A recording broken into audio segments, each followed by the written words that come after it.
Мадумаров Адахан Кисамбаевичке берилет.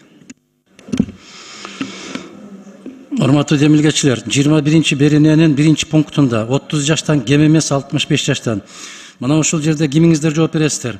Бакалавр академиялык даражасы бар, үтүр, магистр академиялык даражасын ыйгаруу менен деп турат. Үтүр деген сөз Кыргызстанда түшүнүк бүттү деген сөз алмашты. Кандай дейсиздер? Биз түшүнүп калдык да, магистр болбосоң да, бакалавр болсоң сот боло аласың деген түшүнүк калтыр да бул жерде.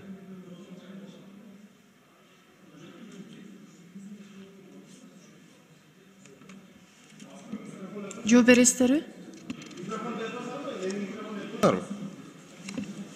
Ким жооп берет? Рахмат. Адахан Кисамбаевич, 21-беренеде сиз айткан маселе боюнча бул биз өзгөртүү киргизген жокпуз, ага.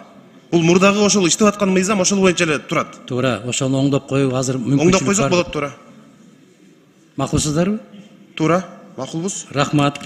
Андан кийин урматтуу мына 20 ошол эле 21-дин 6-пунктунда судья кызмат ордун ээлөө үчүн зарыл болгон юридикалык кесип боюнча стажына төмөнкүлөр кирет деп жогорку кеңештин жогорку юридикалык билими бар депутаттарын да киргизип атабыз да.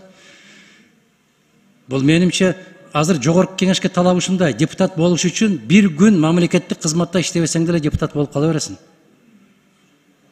Анан диплом алып ушул жерде отуруп, анан бүткөндөн кийин содалашып барып бир жерге сот болуп отуруп калабы? Адахан Кисамбаевич, 4-бөлүкчөнү айтып атасызбы? 3. 6-пункттун 3 подпункт. 3-пункттун 1 эмнеси. Депутаттардын, жогорку кеңештин депутаттарынын жогорку юридикалык билими бар жардамчыларынын, консультанттарын деп турганда айтып атасызбы? Жок. Сиз 3-пунктты карасаңыз, судьянын кызмат ордун ээлөө үчүн зарыл болгон юридикалык кесиби бар, жогорку кеңештин депутаттары судья боло алат экен да. Туура. Кандайчы? Жок, бул мыйзам, биз киргизип аткан мыйзам, биз 4-пунктка киргизип атабыз. Бул баягы иштеп аткан мурдагы мыйзамда ушундай жазылган экен. Биз ага эч кандай өзгөртүү киргизген жокпуз. Жанар мырза, мен ошону колдонуп, ушундан пайдаланып айтып атам. Муну биз алып салышыбыз керек. Мисалы, жогорку кеңештин депутаттарына жардамчы кеңешчи болуш үчүн 3 жылдан кем эмес мамлекеттик кызмат деген талап бар. Туура. А мыйзам чыгарган депутатка ал талап жок. Мына ушуну Жанар мырза азыр пайдаланып, ушул пунктты алып салышыбыз керек. Толугу менен алып салып жатасыз да сиз, Ооба. Ушул 1-пунктту. Мейли 2-окуга киргизер анда эгер депутаттар каршы болбосо. Бул бир маселе.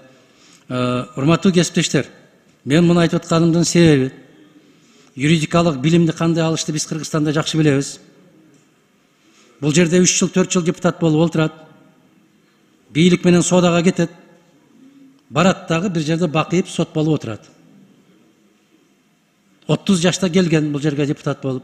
Бирок мамлекеттик кызматта, юридикалык тармакта бир күндө иштеген эмес. Ал барып адамдын тагдырын чечет. Кандай? Менимче демилгечилер туура көргөн болсо, мына ушул жогорку кеңештин депутаттарынын сот болуп кетүүгө мүмкүнчүлүгүн биз бул жерден токтотушубуз керек. Ал жерде өзүнчө талаптар бар да.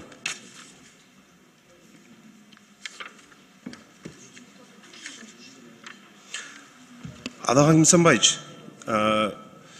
сиз айтып аткан маселе туура, бирок бул жерде судьянын кызмат ордун ээлөө үчүн зарыл болгон юридикалык кесип боюнча иш стажына төмөнкү кызматтардагы иш убактысы кошуп, бул болгону ушул жерде Кыргыз Республикасынын жогорку кеңеши депутаты болуп отурган убактагы иш стажы гана талапкер болгонго мындай иш стажы. Мен түшүнөм, Жанар мырза. Кезинде Элмырза Сатыбалдиевди баш прокурор кылып дайындаганда 16 күн стажы жетпей калган, 10 жылга. Жогорку кеңеште өтө чоң чатак чыккан. Атайын указ токтотулуп турган 16 күн өткүчө. Мына мондай талап болгон илгери баш прокурорго. Сотторго дагы ошондой талап болгон. Азыр эч ким билбейт, эч ким андай талап койбойт. Сен мага жагасың, сен мага жагып калдың, давай барып ошол жерде иште дейт, отургузуп коет. Мына ошого биз бөгөт коюшубуз керек да, мыйзам менен. Жанар мырза, уникалдуу мүмкүнчүлүгүбүз бар. Макул болсоңуз, ушундай шарттарды алып салышыбыз керек. Эгерде депутаттар макул болсо биз каршы эмеспиз албетте. Бирок бул жерде Жогорку Кеңештин депутаты азыркы мыйзамдар боюнча түз барып сот болуп отура албайт. Ал жерде талапкер болуш үчүн иш тажрыйбасы гана кетет. Андан кийин сот тандоо кеңеши бар. Ал жерде жанагы президенттик аппарат, анан президент карап, андан кийин сот болот да негизичи. Эгерде азыркы сиз айтып аткан биринчи пунктту алып сал десеңиз, депутаттар ошого добуш берген болсо, алып салабыз, маселе жок. Депутаттар өздөрү добуш бергенин мен көрбөй турам. Бул мамлекеттин кызыкчылыгы үчүн бар болуш керек ушундай нерсе. Бул принцибинде ушундай болуш керек. Принцибинде соодалашып барып сот болуп бакый олтуруп калбаш керек деп атам да. Туура, ал үчүн эми сот тандоо кеңеши карап, бул менче сиз туура түшүнүңүз окшойт. Жанагы талапкер болуш үчүн иш стажы кошулсун деген эле норма экен да, бирок бул пункт үчүн Адакан Кимсанбаевич мен жооп бербейм. Анткени бул иштеп аткан мыйзам. Буга мен мындай жоопкерчиликти албайм да.